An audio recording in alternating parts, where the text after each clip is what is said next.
itu kami tidak terapkan. Jadi pertama kami memakai masih nisab yang terapkan. Jadi nisab 4.500.000. Itu nisab yang masih kami terapkan. Karena lagi-lagi semakin tingginya nisab tersebut itu akan mengurangi pendapatan zakat.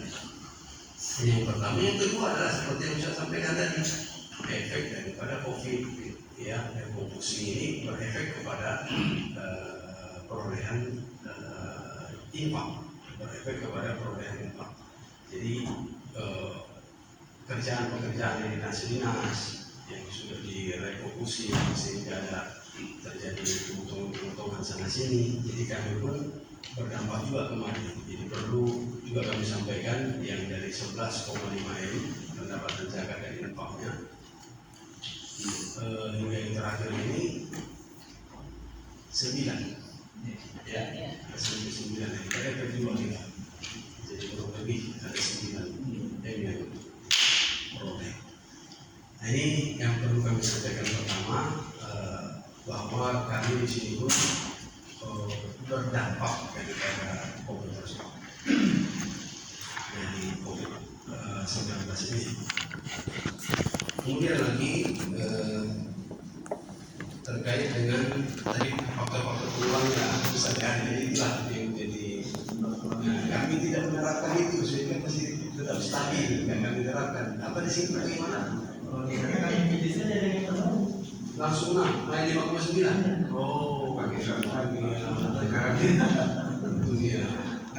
Makanya drastis turun akibat COVID karena ini betul. Dan satu lagi kami sampaikan, ini juga pernah saya sampaikan juga ke komisioner.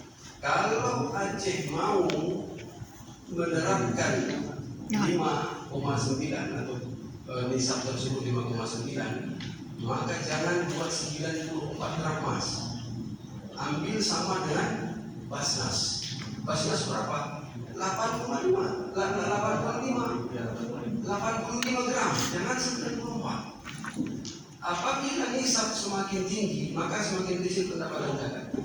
Turunkan yang 94 gram menjadi 85 akan menjadi stabil kembali, dan itu tidak diterima. Ya, langsung kepada pusat biasa Abu Bakar saya ngobrol cerita, itu tidak diterima. Jadi itu sedikit tentang perolehan zakat semakin menurun, perolehan zakat semakin menurun. Jadi ini juga infak tadi terkait dengan COVID. Selanjutnya terkait dengan presentasi sulit tadi Bapak tadi menyampaikan, kami tidak menerapkan itu, Pak. Jadi kami terapkan apa yang kami prioritaskan dari fakir miskin. 75% dana zakat itu mengalir ke fakir miskin. Ya, jadi itu kami tidak terapkan sesuai dengan yang ditetapkan oleh DPS. 15% fakir miskin, 30%. Tapi kami ambil karena memang prioritas kesana zakat akan dituangkan di semua zakat tersebut di prioritasnya sampai 75% dari zakat itu fakir dan miskin. Itu yang pertama. Kemudian sisanya itu ya kepada amil kami di awalnya kami terapkan 10%, 7%, kemudian meningkat tiap tahun sebagai prestasi amil, meningkat ke 8% sampai ke 10%. Ya, tidak lebih dari ekonomi terbaru 12%. Ini untuk presentasi di zakat. Kemudian di infak ini kami tadi sudah disebutkan, kami pengumpulan, kami penyaluran dan pendistribusian perwakilan dan harta agama. Di setiap KBP ini kami ada anggaran dari infak tersebut. Jadi karena masing-masing KB itu akan ada anggaran. Kami pengumpulan tentu ada sosialisasi visual, roadshow, ya, kemudian lagi ada kalau ada pameran atau ulang tahun Atam ACKG itu ada stand. Jadi juga sembari juga ada buat fantasinya di situ yang dijual dari Baitul Mal itu termasuk di dalam bagian pengumpulan, bagian pendistribusian, penyaluran dan pendistribusian itu lebih banyak. Ada panti asuhan, kemudian ada yatim di sana, kemudian ada termasuk yang kita salurkan sekarang ini usaha kecil dan industri mikro, kemudian lagi ketahanan pangan itu di penyaluran banyak lagi. Kemudian ada di perwalian di harta agama, perwalian tadi ada itu, kemudian pembinaan terhadap harta wakaf ini di harta agama. Jadi ada memang beberapa persil, 1, 2, 3, 4 persil, ya 4 persil yang dikelola oleh Baitul Mal Kabupaten Islamiyah terkait dengan wakaf tadi. Nah itu bagian-bagian harta infak tadi kita bagi ke masing-masing kaki. Mana? Ya, kaki. Kapal. Ini untuk persen-persen dari pembagian dari zakat dan infak. Untuk dana bergulir ini kami pernah laksanakan seperti halnya juga ini bermasalah, sehingga kami tidak membuat lagi pengembalian, tapi hibah. Jadi pemberian langsung kepada mustahik, tapi untuk diberikan kepada usahanya lah, orang jual beli sesuai dengan SOP. Jadi kita tidak kembalikan lagi sama seperti kita yang Bapak sampaikan bermasalah. Itu uang.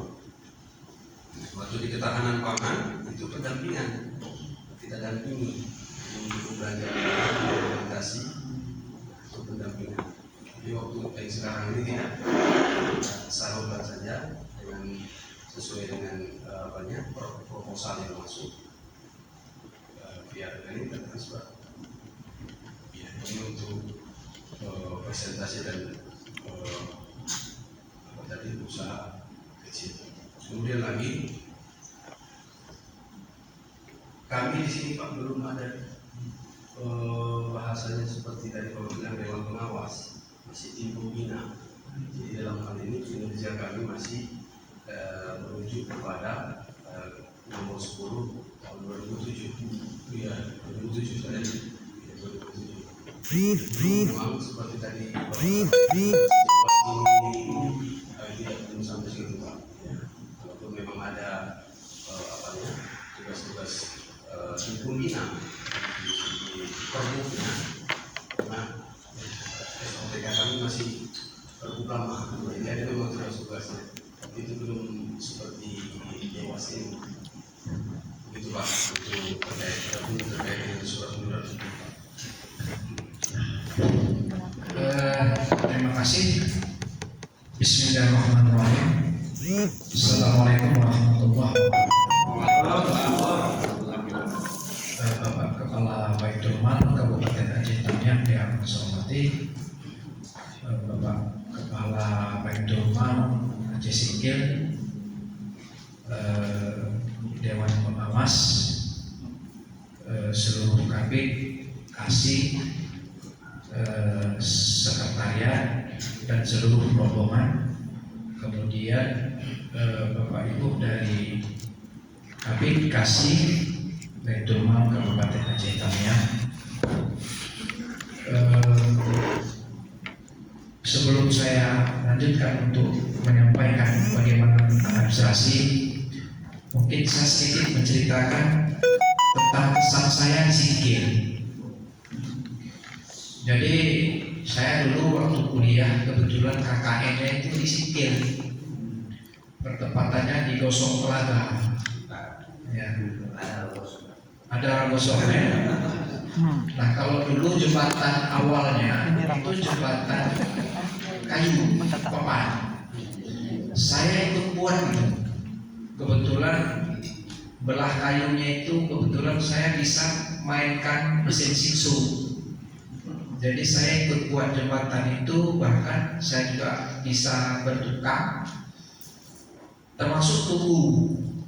Tugu itu saya ikut andil membuat. Nah, jadi itulah kesan saya di sana bersama dengan pertempatan AMD.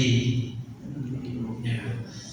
Kemudian abang saya pun bertugas di sana, bahkan meninggal di sana, dikebumikan di sana. Mungkin kalau bapak-bapak yang sudah lama di sana kenal Bustama.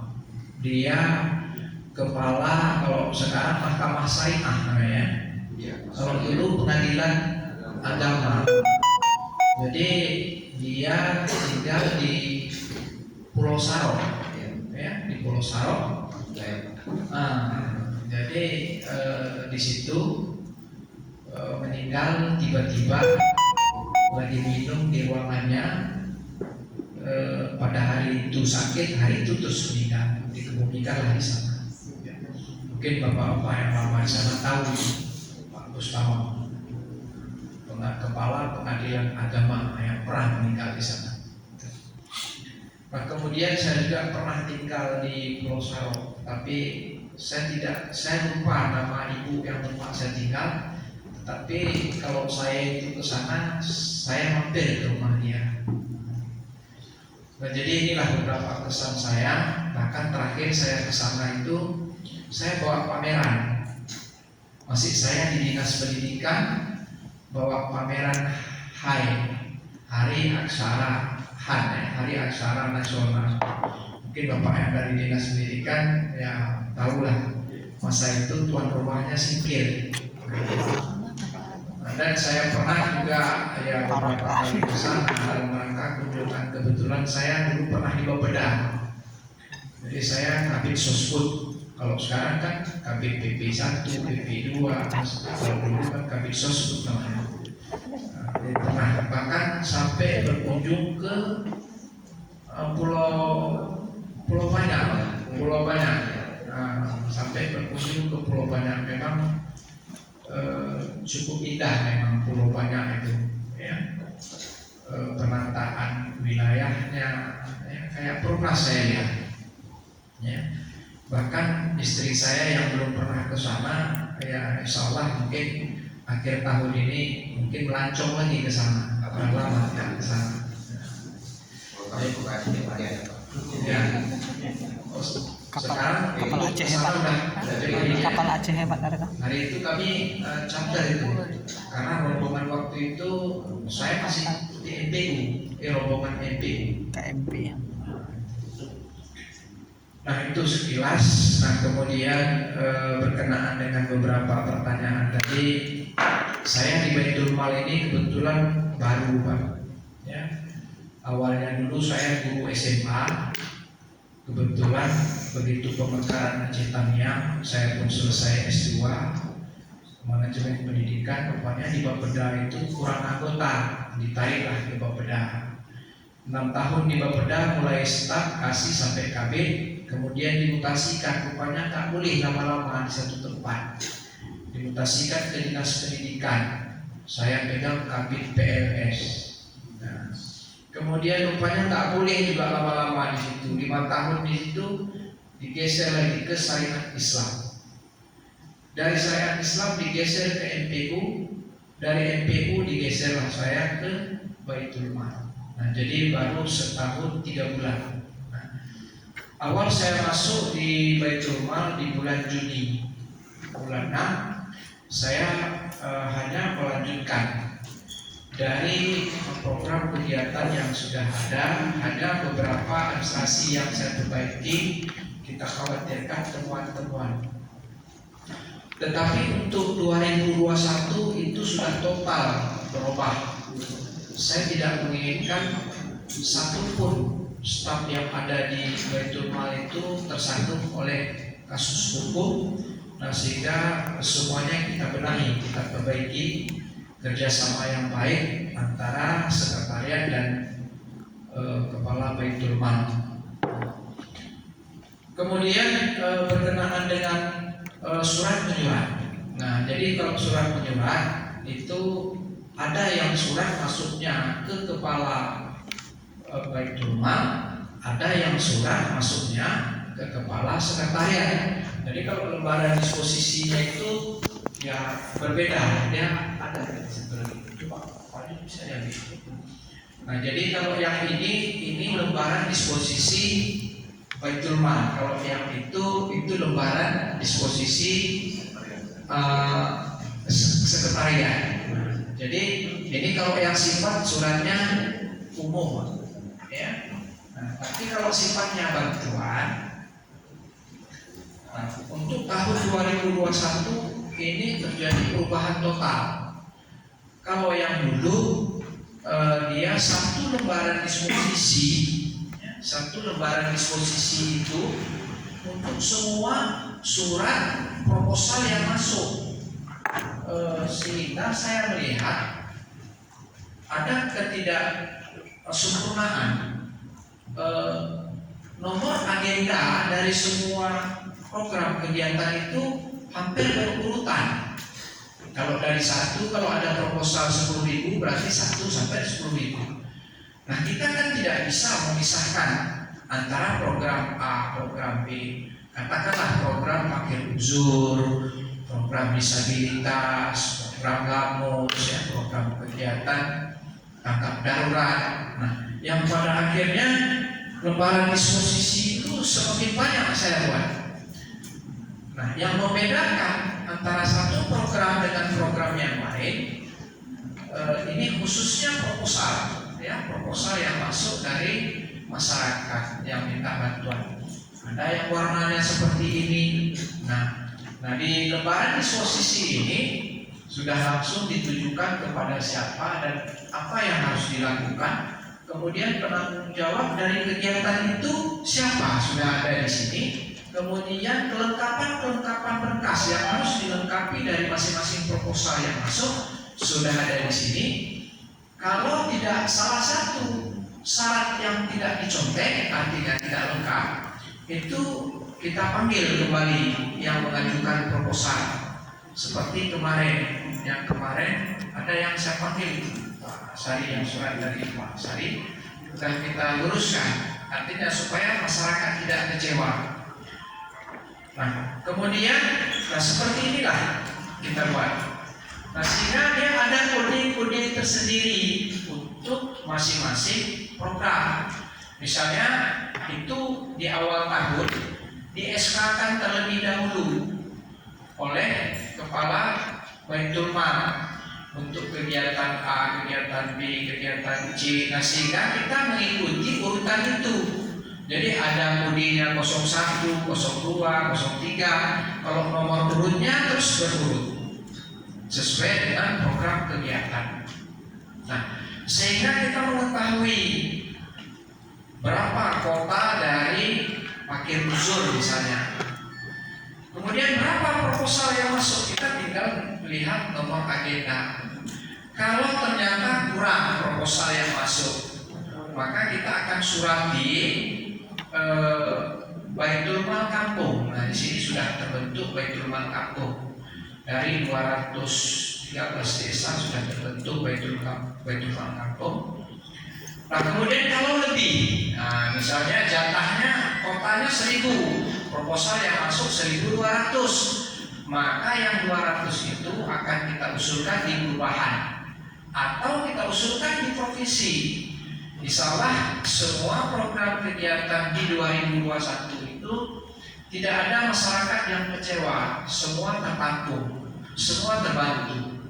Begitulah proses yang dilakukan. Nah kemudian sebelum proposal masuk, nah ini kan sebelum ceritanya, ada kegiatan sebelum proposal masuk, itu di bulan Desember kami sudah mulai rapat menentukan perencanaan tahun berikutnya. Nah ini seperti untuk 2022 untuk menentukan kegiatan 2022 nanti bulan Desember kami sudah rapat menentukan perencanaan yang dilakukan. Nah sehingga di bulan Desember itu ini untuk 2022 kebetulan kami buat rapat koordinasi dengan Baitul Mal Kampung itu di bulan November, mungkin di akhir November Pak Surya. Nah, ya. Kenapa dibuat di akhir November? Yang pertama, kita melihat terhadap usulan 2022 itu mungkin di bulan Desember itu sudah ada bayangan terhadap kebenaran daripada DPA dan tidak ada geser-geser lagi. Nah, sehingga di bulan November itu kita bisa sampaikan kepada Baitul Mal Kampung itu bahwasanya di 2022 nanti ada program kegiatan sesuai dengan DPA tersebut yang kita sampaikan. Kemudian sekaligus kita menyampaikan terhadap syarat-syarat yang harus dipenuhi oleh si pemohon. Nah, sehingga Baitul Mal Kampung itu sudah bisa menyiapkan segala sesuatunya. Namun di awal Januari kami itu mengirimkan surat ke 213 desa, 12 kecamatan. Untuk desa itu bukan hanya diberikan surat kepada Baitul Mal Kampung, akan tetapi diberikan kepada kalau di sini datuk namanya, kalau di sana mungkin kecil ya, kecil. Nah, kemudian dibagikan juga kepada pengurus BKM, pengurus miskin itu. Jadi BKM menerima informasi, Pak Datuk atau Pak Kecil terima informasi, Baitul Mal Kampung juga menerima informasi, camat juga. Nah, sehingga ada pembatasan terhadap masuknya proposal. Nah, jadi pembatasan masuknya proposal itu di akhir Januari. Nah, di dalam surat itu akhir Januari, sehingga semua Baitul Mal Kampung itu mempersiapkan masyarakatnya yang wajar dan patut untuk dia usulkan. Nah, kemudian kalau ada yang tertinggal, kami masih melayani sekitar awal Februari. Pertengahan Februari itu proposal tidak boleh lagi ada yang masuk, kecuali proposal yang sifatnya sewaktu-waktu. Artinya misalnya ada yang sakit kan bukan berarti bulan Januari orang sakit, ya kan? Ada yang bulan berapa lah, jadi sesuai dengan waktu sakitnya. Nah, kemudian tanggap darurat, yang rumahnya terbakar, yang rumahnya hanyut segala macam. Nah, ini bisa sewaktu-waktu kapan kejadian. Nah, kemudian pada saat memasukkan proposal itu di sini memang dibentuk tim. Jadi bukan hanya kerja sekretariat, tetapi juga kerjanya badan pelaksana. Jadi kami buat semacam ya daftar penerima proposal. Nah, begitu proposal masuk dari masyarakat, itu langsung dilihat proposalnya tentang apa. Katakanlah tentang fakir usur. Nah, langsung dilengketkan lembaran disposisinya. Kemudian dan di situ langsung diperiksa kelengkapannya. Bagi yang tidak lengkap itu langsung dikembalikan. Nah, kemudian setelah terkumpul di bulan Februari, ya pertengahan Februari itu kami sudah mulai merekam program A berapa masuk proposal, program B berapa, program C berapa. Nah, kemudian kalau ada yang lebih, itulah tadi akan kita usulkan ke perubahan atau ke provinsi, ke BMA. Kalau kurang, kita melihat lagi yang masuk itu, yang belum masuk dari mana. Paling-paling kita rekrut seperti itu, atau kecamatan mana yang masih kurang. Nah, berdasarkan hasil musyawarah bisa saja nanti penanggung jawab dari masing-masing kecamatan yang ada di badan pelaksana bisa saja dia nanti yang mencari orang-orang yang kekurangan ini. Nah, inilah proses-proses yang dilakukan. Nah, kenapa seperti ini? Karena kita ketahui yang namanya dana bansos, dana sosial, kalau orang tidak minta secara tertulis itu tidak boleh diberikan.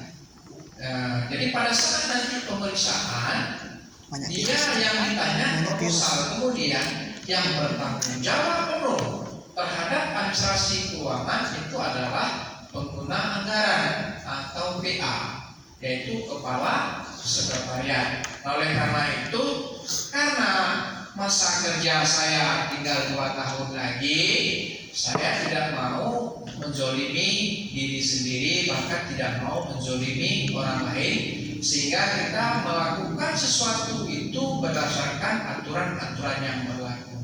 Sehingga pada saat pemeriksaan, baik itu diperiksa oleh inspektorat maupun BPK, kita sudah melengkapi semuanya.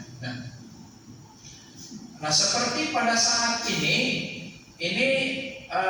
pada minggu yang lalu rapat dengan inspektorat. Nah, semua SKPK yang menerima dana bansos itu dilakukan pengawasan sebelum diperiksa oleh BPK. Jadi inspektorat terlebih dahulu yang turun, diawasi, dilihat berapa yang sudah direalisasikan, kelengkapan administrasi apakah dimiliki atau tidak. Nah, dalam proses pencairan ada beberapa prosedur. Nah, di samping tadi ada proposal, karena ini dana bansos harus ada permintaan secara tertulis. Kemudian proposal itu harus didasarkan kepada SOP. Nah, jadi tersedia SOP. Nah, jadi kalaupun diperiksa apa dasar proposal ini, kenapa ini syaratnya, SOP yang menyatakan seperti itu. Nah, kemudian di samping ada SOP, ada SBU. SBU itu yang dikeluarkan oleh bupati. Jadi ada standar. Misalnya lah, kita memberikan untuk anak yatim, kita berikan 500.000. Apa dasarnya kok bisa kita kasih 500.000? Itulah SBU tadi. Jadi ada semacam surat keputusan bupati tentang penetapan standar biaya umum. Itu sebelum kita memberikan, ini harus kita miliki. Nah, kemudian ada SOP, ada SBU. Kemudian sebelum itu ada surat keputusan dari tim pembina. Jadi semua yang kita usulkan di APBK itu semua berdasarkan hasil keputusan rapat antara Bapel, sekretariat dan tim pembina. Nah, kemudian berita acara penetapan itu yang ditandatangani oleh tim pembina, itulah yang kita usulkan. Nah, kemudian begitu nanti DPA itu sudah jadi, pada saat kita ingin memproses penyaluran itu, ini harus ada ketetapan satu surat keputusan dari tim pembina untuk proses penyaluran, karena di dalam kanunnya itu seperti itu. Jadi kalau kita sudah ada proposal, sudah ada SBU, sudah ada SOP, sudah ada surat keputusan dari tim pembina, kemudian nanti waktu mau pencairan terhadap orang-orang yang menerima bantuan, ada SK dari Ketua Baitul Mal. Nah, kita tinggal menyalurkan, ada yang dalam bentuk tunai, ada yang non tunai. Nah, jadi ini saya kira sudah dari awal sampai kepada proses pencairan. Nah, jadi sistem pencairan di sini di Tamiya ini tidak LS tapi TU. Jadi TU itu ada tengah waktunya. Kalau LS kita harus masukkan proposal terlebih dahulu, kelengkapan terlebih dahulu. Sementara orang ribuan, bagaimana kita mau proses? Nah, sehingga prosesnya itu TU. Tenggang waktu berlaku TU itu setelah keluar SP2D selama 1 bulan, itulah. Jadi di akhir berlakunya SP2D itu harus sudah ada laporan harian, harus sudah tuntas. Nah, jadi kalau ini kita lakukan sesuai dengan sistematika ini, maka masalah kita semua terlindungi. Nah, jadi Ini yang dapat saya sampaikan. Kemudian kalau yang surat ada yang umum tadi, dia di situ tergantung ditujukan ke siapa. Misalnya dari bupati, ditujukannya kepada kepala Baitul Mal, maka surat itu langsung masuknya ke kepala Baitul Mal dengan lembaran disposisi Baitul Mal. Tergantung dari apa arahan dari surat tersebut, bisa saja kepala Baitul Mal mengarahkan ke kepala sekretariat untuk ditindaklanjuti. Nah, begitu juga kalau surat dari bupati atau dari manapun yang ditujukan kepada kepala sekretariat, maka lembaran disposisi kepala sekretariat juga melihat tingkat urgen daripada surat, bisa saja disampaikan ke Baitul Mal, kepala Baitul Mal untuk ditindaklanjuti. Jadi saya kira ini berlaku umum dimanapun seperti itu.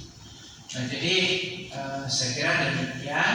Kemudian saya lihat mungkin ada tambahan. Saya sudah coret-coret tadi alur daripada proses ini semua. Nah, kemudian mungkin untuk tahun 2022 di Kabupaten Aceh Tamiang itu mungkin kami sudah menerapkan satu aplikasi. Ini sedang dibuat, hampir kelar, ya, hampir tuntas, dan kita punya tenaga ahli untuk membuat aplikasi tersebut. Jadi ke depan 2022 masyarakat itu tidak perlu lagi datang ke Baitul Mal. Dia cukup baik itu melalui laptop maupun melalui HP, dia cukup mengirimkan berkas-berkas itu melalui HP. Kayak kita mendaftar calon PNS. Jadi tidak repot-repot lagi. Bahkan mungkin di bulan 11 ini bertepatan dengan rapat koordinasi Baitul Mal Kampung, ini akan launching aplikasi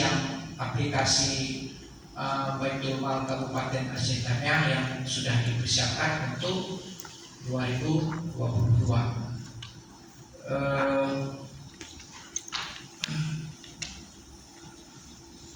Saya kira ini yang dapat saya sampaikan. Kita agak santai-santai saja. Mungkin kita makan siang bersama di sini. Kalau memang pun masih ada waktu, Bapak Ibu bisa saja kita lanjutkan sore, atau kalau memang tidak tuntas bisa kita lanjutkan besok. Kalau kemarin itu dengan Gayulus tanggal 29 kemarin mereka ke sini, itu kami lanjutkan sampai besoknya. Jadi tidak selesai hari itu dilanjutkan besoknya karena mereka ingin melihat aplikasi tersebut. Nah, jadi ini bisa kita lakukan kalau memang perjalanan dinasnya itu memang masih memungkinkan waktunya di sini. Nah, jadi ini saya kira yang dapat saya sampaikan.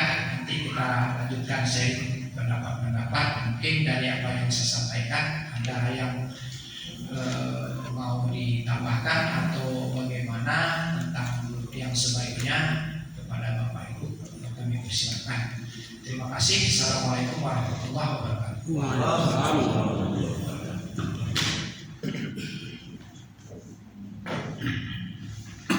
Baik, bismillahirrahmanirrahim. Assalamualaikum warahmatullahi wabarakatuh. Alhamdulillah kita punya juga Allah yang pada siang ini masih berikan waktu kesehatan kesempatan kepada kita keadaan sehat. Kemudian selanjutnya salam kesampaian bersama sama membawa kita dalam orang alam ini lagi-lagi apa ya dengan kalian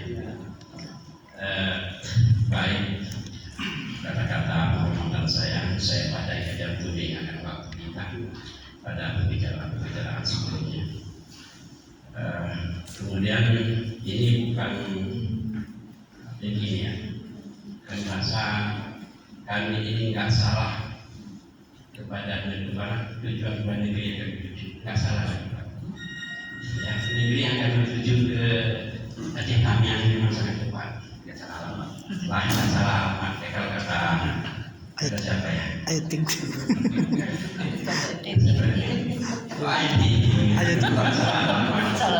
Ayo ting tong. Alhamdulillah alamatnya tepat sekali. Jadi bukan lagi tertarik tetapi menarik. Kalau tertarik kan awalan tentu nggak sengaja. Kalau menarik meningkat harapan kami minta masukan dari Bapak dan Ibu yang telah Bapak terapkan di jadiannya. Selanjutnya ada beberapa hal lagi yang perlu kami bertanyakan.